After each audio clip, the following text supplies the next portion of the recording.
एक ऐसे आतंकवादी का आज हम आपको नाम बताने जा रहे हैं जो भाजपा की पार्टी का एक दायित्व भी उसे मिला था और शायद भाजपा की ही गाड़ियों में उनका टैग लगा के घूम रहा था।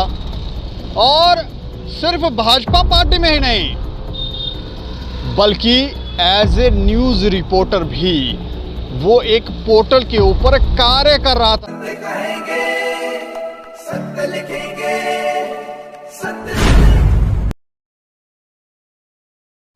नमस्कार दोस्तों, मैं हूं दीपक सिंह, दैनिक सवेरा समाचार से। आजकल कोई पता नहीं लगता कि जो व्यक्ति आपसे मिल रहा है, जो व्यक्ति आपके साथ चल रहा है, वो असलियत में कौन है। क्या कोई आतंकवादी तो नहीं। एक ऐसे आतंकवादी का आज हम आपको नाम बताने जा रहे हैं जो भाजपा की पार्टी का एक दायित्व भी उसे मिला था और शायद भाजपा की ही गाड़ियों में उनका टैग लगा के घूम रहा था। और सिर्फ भाजपा पार्टी में ही नहीं बल्कि एज ए न्यूज़ रिपोर्टर भी वो एक पोर्टल के ऊपर कार्य कर रहा था। सोचिए आप कितना संगीन ये मामला है। दरअसल हम आपको बताएं, राजौरी ब्लास्ट केस जो है उसकी गुत्थी राजौरी पुलिस ने सुलझा ली है। और ये जो ब्लास्ट हुआ था कोटरंका और बुद्धल ब्लास्ट केस है, जिसमें 2 आरोपी जो हैं, जो आतंकवादी हैं, उनको गिरफ्तार किया है और जो मुख्य आरोपी है वो फरार है। जिसके लिए हम आपको बता रहे हैं कि आपको कोई पता नहीं कि आपके साथ कौन है, कहाँ चल रहा है और कब वो कहाँ पहुँच जाए। ये जो आतंकवादी जो फरार है, इसका नाम हम आपको बताएं, तालिब शाह इसका नाम है। और ये भाजपा का इसके पास पोर्टफोलियो था, भाजपा का पोर्टफोलियो था, उसके झंडे, उसके लिए रैली और ना जाने ये क्या क्या कर रहा था। इसके अलावा रिपोर्टर भी बना हुआ था। ये कभी आपने देखा है कि कोई आतंकवादी रिपोर्टर बनकर लाओ? ये एज ए रिपोर्टर कार्य कर रहा था एक न्यूज़ पोर्टल के ऊपर। और ये रहने वाला दरअसल जो हमें जानकारी है शायद ये राजौरी का है। इस खबर को हम विस्तार से आपको बताने जा रहे हैं। उस शख्स की तस्वीरें भी हम आपको दिखाएंगे। रिपोर्टर जो रिपोर्टर बन के रिपोर्ट कर रहा है, क्योंकि आप आवाज़ सुने इन आतंकवादियों की, ये किस तरह के बोले भाले ये लगते हैं और कोई पता नहीं लगता कि ये आतंकवादी हैं। तो इसकी आप आवाज़ सुने, देखें और इस पूरे मैटर को समझने की कोशिश करें। पहले आप ये तस्वीरें देखें।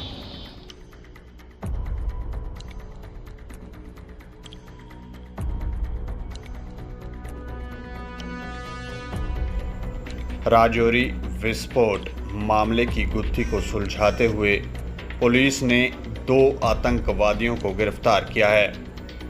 पुलिस ने बताया कि इस मामले का लश्कर-ए-तोयबा का राजौरी पुंछ कमांडर फरार है। राजौरी जिला के कोटरंका शहर में 26 मार्च को हुए दोहरे विस्फोटों और 19 अप्रैल को एक और विस्फोट, जिसमें कुल 2 लोग घायल हुए थे, और 24 अप्रैल को बुद्धल के शाहपुर गांव में एक और विस्फोट हुआ था।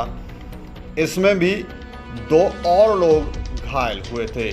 तीनों विस्फोट मामले की गुत्थी को सुलझाते हुए पुलिस ने 2 आतंकवादियों को गिरफ्तार किया। पुलिस ने बताया कि इस मामले का लश्कर-ए-तोयबा का राजौरी पुंछ कमांडर फरार है। पुलिस ने इस मामले में 2 संदिग्धों को गिरफ्तार किया, जिनकी पहचान दराज बुद्धल निवासी मोहम्मद शाबिर और मोहम्मद सादिक के रूप में हुई है। दोनों ही वारदातों में शामिल रहे। जांच के दौरान ये बात सामने आई कि इन मामलों में 3 आरोपी नामजद हैं, जिसमें किंगपिन तालिब शाह, मोहम्मद शबीर और मोहम्मद सादिक इन विस्फोटों की घटनाओं में शामिल थे। इन तीनों ने पाकिस्तान स्थित अपने संचालकों, अपने आकाओं के निर्देशों पर काम करते हुए हथियार, गोला बारूद, विस्फोटक प्राप्त किए और बाद में उनका उपयोग विस्फोटों और ट्रिगर करने में किया। प्रारंभिक जांच के दौरान ये सामने आया कि तालिब हुसैन शाह के नेतृत्व वाले इस समूह ने जनवरी, मार्च और अप्रैल 2022 के महीने में राजौरी के लंबोड़ी कालाकोट क्षेत्र में से हथियारों, गोला बारूद, विस्फोटकों की 3 खेपें एकत्रित की। दोनों आरोपी आतंकवादी मोहम्मद शाबिर और मोहम्मद सादिक को गिरफ्तार कर लिया गया है, परंतु जो मुख्य आरोपी है तालिब शाह वो फरार है। एडीजीपी मुकेश सिंह के अनुसार फरार आतंकवादी तालिब शाह राजौरी में लश्कर का कमांडर है। वो पीर पंजाल इलाके में सभी आतंकी गतिविधियों का मास्टरमाइंड है। उसने कई युवाओं को राजौरी में आतंकी गतिविधियों को अंजाम देने के लिए प्रेरित भी किया। इन सभी घटनाओं का मुख्य आरोपी तालिब शाह एक न्यूज़ पोर्टल का एंकर बनकर अपने काम को अंजाम दे रहा था और वहीं दूसरी तरफ जम्मू कश्मीर भाजपा के माइनॉरिटी सेल का एक ओहदे पर कार्य भी कर रहा था। खुद को पत्रकार और राजनेता बताकर ना जाने इसने क्या क्या कार्य किए थे और ना मीडिया हाउस और ना ही भाजपा इसके असली मंसूबों को जान पाए।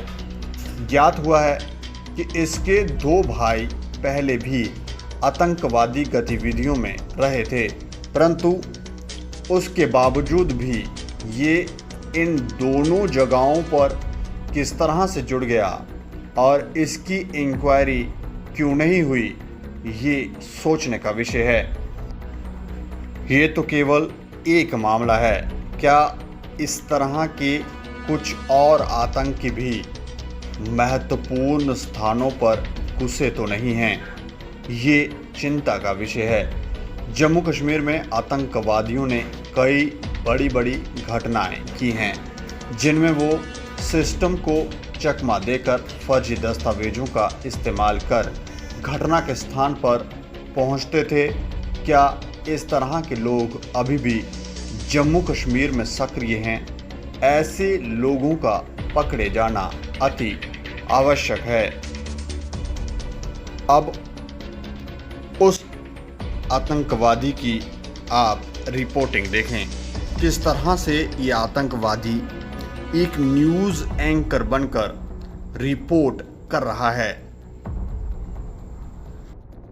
उन्होंने ये वादा किया था कि हम मॉडल स्कूल बनाएंगे, इस पे क्या कहना रहेगा? देखिए सर, मैं कहता हूं कि आप मॉडल स्कूल खुद जाके देखो।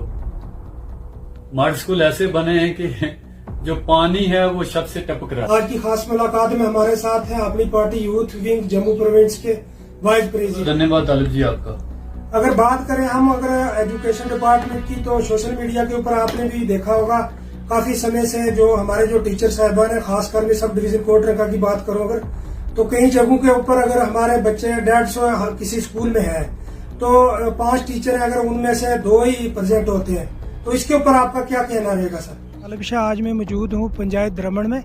यहाँ हार्टिकल्चर के द्वारा प्लांटेशन ड्राइव चलाई गई थी, लेकिन जिन लोगों ने वो प्लांटेशन ड्राइव अपने खेतों में लगाई थी, लेकिन मौसम खुशहाल होने की वजह से उनको ना तो सब्सिडी मिली, तो उन्हीं से हम जानेंगे कि क्या मांग करना चाहते हैं। इस विषय पर हमने भाजपा के जो प्रदेश अध्यक्ष हैं रविंद्र रैना, उनसे भी बात करने की कोशिश की। उन्होंने हमारा कॉल पिक नहीं किया है, क्योंकि हम जानना चाहते थे कि आखिर ये शख्स जो है, इसकी जानकारियां आपको हैं नहीं हैं, और आपने इसको दायित्व दिया था तो कैसे दिया, क्या किया। इसके अलावा हमने अशोक कोल जी को भी कॉल किया, उनका कॉल तो लगा ही नहीं, वो पता नहीं अब नंबर बंद किया हुआ था। लेकिन इसके अलावा जिस पोर्टल के ऊपर ये कार्यरत था, उनके जो हेड हैं उनसे भी हमने बात की, तो हमें उन्होंने बताया कि ये शख्स उनको, ये तालिब शाह, ये जो टेररिस्ट, ये आतंकवादी जो है, ये उनको भाजपा कार्यालय में मिला था और 2-3 बार मिला, तो उसके बाद शायद उसने बात की होगी, तो फिर इन्होंने उसे एज ए रिपोर्टर, उन्होंने कहा रिपोर्टर नहीं स्टिंगर रखा था, लेकिन ये बीच में रिपोर्ट भी कर रहा था, इंटरव्यूज़ कर रहा था, जो हमने आपको सुनवाए भी हैं।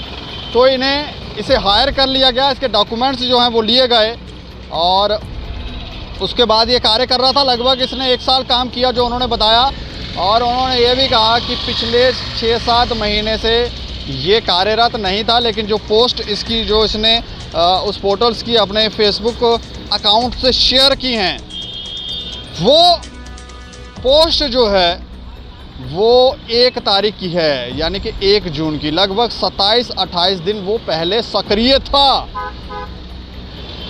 अब कोई पता नहीं होता कि कौन सा आदमी किस टेररिस्ट ग्रुप के साथ जुड़ गया है। अब हम इसमें ये भी नहीं कटघरे में खड़ा कर रहे हैं कि जो पोर्टल वाले हैं या पत्रकार हैं उन्हें नहीं जानकारियाँ, क्योंकि डॉक्यूमेंट्स आप देंगे, आपका बैकग्राउंड आप बताएंगे, किसी से पूछा जाएगा तो वो बताते हैं। जैसे भाजपा से कोई जुड़ा है तो सभी को ये विश्वास होता है कि नहीं ये शख्स ठीक होगा, लेकिन क्या पता था कि ये शख्स इतने बड़े बड़े जो ब्लास्ट हुए हैं, धमाके हुए हैं, कांड हुए हैं, उसमें यह शख्स शामिल था। अभी यह शख्स जो है वो फरार है और इसके लिए जो भी जानकारी देगा उनको इनाम भी दिया जाएगा। पुलिस ने ऐसा कहा है कि उनको इनाम भी दिया जाएगा। पोस्ट जो है वो शेयर की गई है और लिख कर कहा गया है कि उनको इनाम मिलेगा, जो भी बताएगा इसकी जानकारी साझा करेगा। तो हम भी अपने सभी लोगों से अपील करना चाहते हैं कि आप लोगों को अगर ये शख्स कहीं दिखे, मिले, तो ज़रूर पुलिस को इतला करें, क्योंकि ये बहुत बड़ा एक टेररिस्ट है और इसने किस किस के साथ लिंक बनाए हुए थे, किस किस के साथ ये था नहीं था, क्योंकि पुलिस के आला अधिकारियों के साथ भी इसकी तस्वीरें हैं, तो कोई भरोसा नहीं है। इसलिए जहां जिसको मिले जानकारी ज़रूर साझा करें, पुलिस से बताएं और इस खबर के ऊपर आप अपनी प्रतिक्रिया भी रखें। और देखते रहें दैनिक सर समाचार। मुझे और मेरे सहयोगी अमित डोगरा को दें इजाज़त। नमस्कार।